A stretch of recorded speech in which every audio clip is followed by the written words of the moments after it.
La noticia requiere profundidad. En Notimundo están los protagonistas de la noticia. Y saludamos a esta hora a la doctora Rosalía Arteaga, expresidenta de Ecuador. Doctora Arteaga, muy buenas tardes y gracias por acompañarnos. Le saluda María del Carmen Álvarez. Buenas tardes, María del Carmen, y a todos quienes nos están escuchando. En este día complejo que vive la democracia ecuatoriana, con esos enfrentamientos que a todos nos duelen, pero buenas tardes para todos. Así es, doctora Arteaga, lamentablemente preocupa pues la grave situación que vivimos actualmente en el país, cuando todos los ecuatorianos estamos pendientes de que se dé finalmente un diálogo, pero para que haya ese diálogo pues debe haber voluntad de las partes, de lo contrario se vuelve imposible. ¿Cómo ve usted entonces, doctora Arteaga, la postura de ambas partes con relación a esto? Mire, como usted sabe, yo no participo en política hace más de 20 años, casi 25 años. Por lo tanto, puedo preciarme de ser una persona imparcial que no está ni a un lado ni a otro de las posiciones beligerantes. Me preocupa siempre que se quiera entrar al diálogo en base a un chantaje, ¿no? Es decir, a amenazas y a realidades que son gravísimas. He escuchado al presidente Lasso y he leído algunos de los comunicados en que se habla de una apertura al diálogo, inclusive con concesiones como la que el día de hoy se realizó, del ingreso de los manifestantes a la Casa de la Cultura y a la zona del Arbolito. Pero creo que todos hemos sido testigos de cómo se ha desatado la violencia precisamente en esas zonas, o al intentar, en los días, creo que ayer fue el ataque a la Fiscalía General de la Nación. Creo que muchos hemos sido observadores y hemos visto que la Fiscalía ha tratado de hacer un esfuerzo para mejorar el sistema de lo que significa la justicia en el Ecuador. Entonces nos preocupa sumamente esto, y por otro lado, pues el día de hoy, como decía, el ver de los destrozos en la zona del Arbolito, el ver cómo las ciudades empiezan a estar desabastecidas, y ese diálogo tiene que tener todas las partes involucradas, porque si solamente una parte dice que es favorable al diálogo y las otras no están respondiendo de forma adecuada, pues allí estamos hablando de una especie de diálogo de sordos.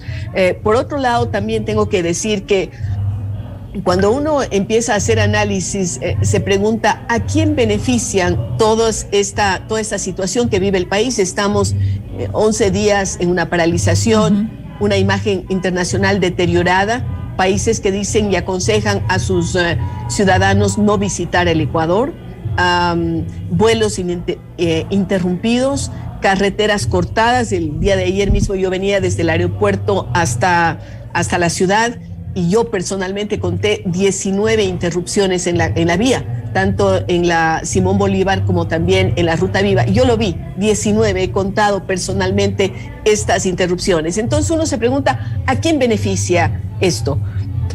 ¿Beneficia a los trabajadores?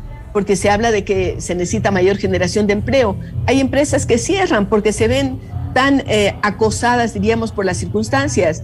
Restaurantes que no pueden abrir, gente que no puede realizar sus trabajos. Entonces, el objetivo, que es conseguir mejores trabajos, no se lo consigue. Baja del costo de la vida. Hoy he visto en los medios de comunicación cómo un cilindro de gas se está vendiendo por 10, 20 y hasta $30, y está afectando sobre todo a las clases más empobrecidas, como la gente que no puede adquirir los bienes indispensables para el consumo, porque y los centros de salud. Hoy mismo estaba hablando con algunas personas que me decían, los centros de salud están cerrando, los que están prestando atención a la gente de más escasos recursos. ¿Por qué? Porque no hay garantía de seguridad. Entonces, ¿a quién benefician estos paros? ¿A quién benefician las actitudes violentas? No es al pueblo ecuatoriano, definitivamente no lo es. Ahora, doctora Arteaga, ¿qué debería, según su criterio, hacer el gobierno ya en este punto? Usted lo mencionó hace un momento, ha cedido a ciertos condicionamientos que se han dado por parte de la dirigencia indígena, como eso, lo de la Casa de la Cultura Cultura, se abrieron las puertas, ingresaron a la Casa de la Cultura, pero la respuesta que hemos visto es que justamente hubo después de esto un discurso de Leonidas Issa en el cual reiteraban que se exigía esa respuesta a los 10 puntos, a estas 10 demandas que han sido planteadas, y pues instó a la gente a marchar. Ya vemos lo que está pasando ahora afuera de la Asamblea Nacional. Es decir, ¿qué se puede hacer ya en este punto? ¿Qué es lo que debería hacer en este momento ya el gobierno? Al diálogo no se puede entrar con exigencias. Eso contradice la concepción mismo de lo que significa un diálogo. Me parece que el gobierno debe agotar el diálogo, sí, por supuesto, pero al mismo tiempo ser firme. Es decir, no puede permitirse que las ciudades sigan desabastecidas, no puede permitirse que se atente contra servicios básicos. Hemos visto inclusive el tema de centrales hidroeléctricas. Lo de Ambato también, lo del agua. Lo de Ambato, lo del agua es gravísimo. Gravísimo. Eso es delito. Es delito, entonces no tiene nada que ver con las manifestaciones pacíficas de lo que nos hablan los líderes de la CONAIE. Estamos hablando de delitos y tiene que actuarse en consecuencia, apresarse a las personas, a los delincuentes, que se establezcan las causas judiciales que sean necesarias, porque esto no puede seguir de esta manera. El Ecuador no puede seguir sometido a una serie de chantajes y de exigencias violentas, además, porque no estamos hablando de ninguna manera de marchas pacíficas. Pero ¿cuál sería la salida?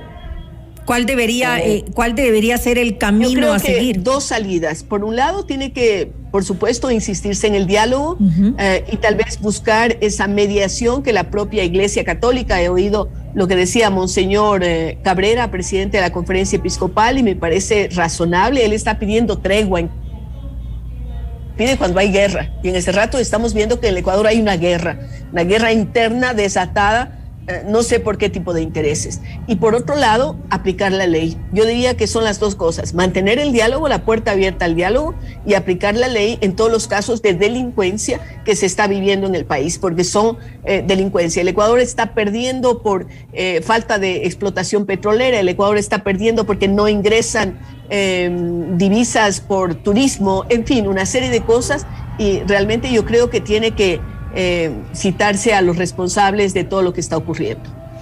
Ahora, doctora, ¿cuáles considera usted que han sido pues los mayores errores que ha podido cometer este gobierno en este año? Porque hay que recordar que tiene solamente un año de gestión de los 4 que le corresponden. ¿Cuáles han sido los mayores errores? Porque han habido errores definitivamente que han llevado a esta situación. ¿Cuáles considera usted que son los que podríamos decir que el gobierno debería hacer un mea culpa? Mire, el caso de la amnistía me parece que fue un error gravísimo, porque se dio carta abierta para decir, bueno, no importa los desmanes que se cometan contra el país, las personas que lo cometen van a quedar en la impunidad. Ese me parece que fue un error grave de la Asamblea, pero allí me parece que los votos del partido, de los aliados del gobierno, fueron decisivos también. Luego creo que el gobierno tiene que intentar trabajar mucho más fuertemente en una política social. Es decir, si bien todo el mundo le reconoce, perdón, estoy saliendo de COVID y me ha quedado una tos recalcitrante, pero esperemos que pase. No se preocupe, doctora. Gracias. Le decía, en cuanto a la vacunación, pues sabemos que ha habido éxitos, pero en cambio otro tipo de atención hospitalaria, por ejemplo, en centros de salud, etcétera, tiene que darse prioridad. De igual manera en los temas de educación y otros que tienen que ver con la política social. Allí me parece que tiene que poner énfasis el gobierno, porque de lo contrario, pues la gente va a tener que seguir protestando y mantener argumentos que son realmente contundentes en lo que necesita la ciudadanía. El tema de generación de empleo es una deuda también que tiene el gobierno y que tiene que cumplirla. Por supuesto, ni la pandemia ni ahora estas paros y marchas ayudan a que se pueda generar más empleo, más bien todo lo contrario. Sí, definitivamente la generación de empleo no se va a dar, no va a ser posible si estamos en una situación como esta. Usted lo mencionaba hace un momento, el tema de la imagen internacional que tiene el país, y lo que estamos buscando ahora es inversionistas, gente que decida y confíe en este país y le dé este voto de confianza, venga a invertir, hayan más plazas de trabajo, lo cual en estos momentos por esta situación se vuelve inviable, doctora. Indudable, lo habíamos mencionado desde el inicio de esta conversación. Un país como el Ecuador podía ser muy atractivo para la inversión internacional, con un gobierno que ha demostrado y ha hablado mucho de la necesidad de generar esta confianza. Además, en las actuales circunstancias que vive América Latina con las elecciones en los diferentes países, Ecuador aparecía como un espacio propicio para la inversión, atraer inversión extranjera, no solamente de países del primer mundo, sino también de los propios latinoamericanos. Chile, Colombia, Perú, etcétera, han estado mirando con buenos ojos la posibilidad de invertir en el Ecuador. Me refiero a inversionistas privados. Pero esto desmotiva indudablemente. Así es que lo que tenemos que abogar es porque esta situación se supere, porque podamos volver a un rumbo de trabajo. Yo creo que el clamor ciudadano es déjenos trabajar, ¿no? Eso es lo que queremos los ecuatorianos. Queremos tener un clima adecuado para trabajar y esto es valiosísimo. Así es que yo me sumo a las voces de las personas en todo el país que están reclamando paz y oportunidades de trabajo. Eso es lo que queremos. ¿Cuál es el costo social? Porque hablamos de un costo económico, una consecuencia económica ante esta situación, pero también va a haber una consecuencia social después de esto, porque siempre la hay en este tipo de situaciones. ¿Cuál considera usted que sería esta? Menos trabajo, encarecimiento de los víveres, de los artículos de primera necesidad. Esto se está dando ya, lo estamos viendo en estos días. Y por supuesto, en lugar de canalizarse, yo lo decía en un editorial de esta semana, los recursos que deberíamos tener para una serie de obras que requiere el país, pues habrá que invertir en reponer infraestructura, como ocurrió en el año 2019. Habrá que preguntarle al municipio de Quito o al de Cuenca o al de Ambato, etcétera, cuánto dinero gastaron en reponer los adoquines, en reponer las vías, en mantener en buen estado el equipamiento de las ciudades. En lugar de estar destinando recursos a esto, pues podría haberse dedicado a una política social. Entonces, lo social, el costo social es extremadamente grave. Y hay otro en el ámbito de la educación, la parte psicológica, sí, y que tiene que ver con la parte psicológica. El ecuatoriano, como las personas en diversas partes del mundo, ya nos hemos sentido menguados por el tema del COVID, esos 2 años, que además en el tema de educación ha sido gravísimo. Ecuador es uno de los países que más tiempo ha tenido a los chicos fuera de la escuela y ahora otra vez están fuera de la escuela.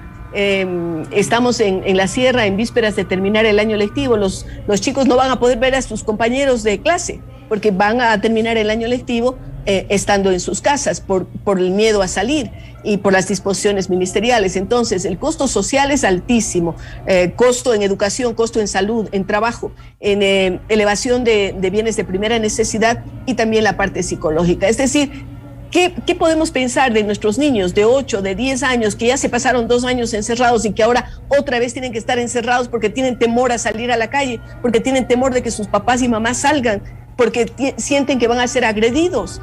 Esto a mí me parece gravísimo. Y las familias campesinas, el sector indígena que tiene que hacer estas largas caminatas, hemos visto que muchos han denunciado que salen a las marchas obligados porque si no tienen que pagar multa en sus comunidades.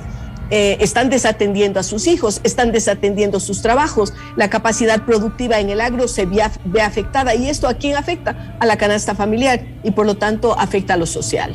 Así es, definitivamente hay demasiadas afectaciones por esta situación. Doctora Arteaga, ¿cuál debería ser la postura de la Asamblea Nacional? Ya nosotros sabemos los conflictos que hay entre el Ejecutivo y el Legislativo, pero en estos momentos, para defender la democracia, ¿cuál considera usted que debería ser esa postura? Una cosa es el deber ser y otra cosa lo que está ocurriendo en la práctica. La Asamblea Nacional no merece mayor credibilidad. Estamos viendo cómo entre los mismos miembros de la Asamblea se atacan mutuamente. No tiene confiabilidad. y tampoco ha demostrado ninguna proactividad a la hora de defender la democracia. Eso es lo que ocurre. Lo que debería ocurrir es que la Asamblea Nacional sería la primera en defender la democracia, en dar las leyes adecuadas, en tener el espacio allí, porque en la Asamblea es donde deben debatirse, donde debe dialogarse, y eso no lo estamos viendo, sino más bien una serie de denuncias y de acusaciones mutuas que lo que hacen es poner en peligro precisamente esa democracia que deberían defender. Tal vez priman en este momento los intereses políticos más que realmente verlo como una marcha de demandas sociales. Así parece. Habrá que ver quiénes se presentan a las próximas elecciones, aquellos que han estado liderando posiciones de violencia y que en definitiva lo único que van a querer es tener un rédito de carácter electoral. El tiempo lo dirá. Yo creo que a veces los ecuatorianos tenemos una especie de amnesia, de acuerdo a lo que ha pasado en la historia. Pero la historia nos dice que muchas de estas marchas, de estas violencias, lo que arrojan son liderazgos, que luego son liderazgos que tampoco son positivos para la sociedad. Eso es absolutamente previsible y algo que nos preocupa grandemente.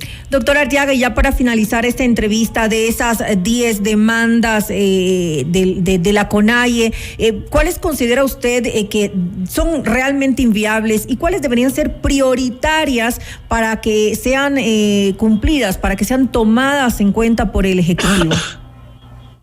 Bien, yo creo que hay algunas que tienen que ver con el contexto internacional. Por ejemplo, el tema del precio de los combustibles es bastante irreal, por más que el gobierno ha dicho que va a colocar, ¿cómo se llama?, a congelar el precio. Sin embargo, si es que los combustibles, porque si bien el Ecuador produce petróleo, pero no está produciendo combustibles porque no tenemos suficiente capacidad en las refinerías, indica que vamos a seguir teniendo precios subsidiados que en definitiva van a poner en peligro el presupuesto nacional y que no habrá dinero para atender a los temas de salud y de educación que son tan importantes. Lo otro, lo que son políticas sociales en definitiva, yo creo que el gobierno tiene que revisarlas y tiene que cumplir con aquellas necesidades urgentes que han sido planteados en esos puntos y en otros que a lo mejor no están recogidos en esa agenda que ha planteado la CONAIE, pero que son indudables, como por ejemplo, es decir, prestar atención a todo lo que tiene que ver con calidad educativa y con la posibilidad de que todos los niños y jóvenes tengan acceso a la educación. El propio Ministerio de Educación, lo recuerdo, decía hace poco que más de 100.000, 120.000 niños y jóvenes no han regresado a las aulas después de la pandemia. ¿Qué va a pasar con estos chicos? Van a quedarse sin futuro. Allí debería estar la voz de la CONAIE, la voz de la UNE, la voz de las diferentes instancias para decir esta es la forma. Y además no solamente plantear reclamos, sino también establecer propuestas positivas de cómo podemos retornar a un sistema que nos dé una viabilidad como país o tomar un nuevo camino que dé viabilidad al país. En el caso de educación, y yo sé que ahora no tenemos tiempo, pero yo he hecho varias propuestas, las vengo haciendo desde hace algunos años y creo que por allí podríamos encontrar esa generación de algo que es lindísimo del grupo del sector indígena ecuatoriano y también andino, de la Minga por la Educación, que serían propuestas maravillosas retomando un principio de trabajo colectivo precisamente para recuperar el tiempo perdido y para salir adelante. Yo creo que además de los reclamos tiene que haber propuestas propositivas, de decir hacia dónde vamos y cómo vamos a ir a ese futuro mejor que todos aspiramos.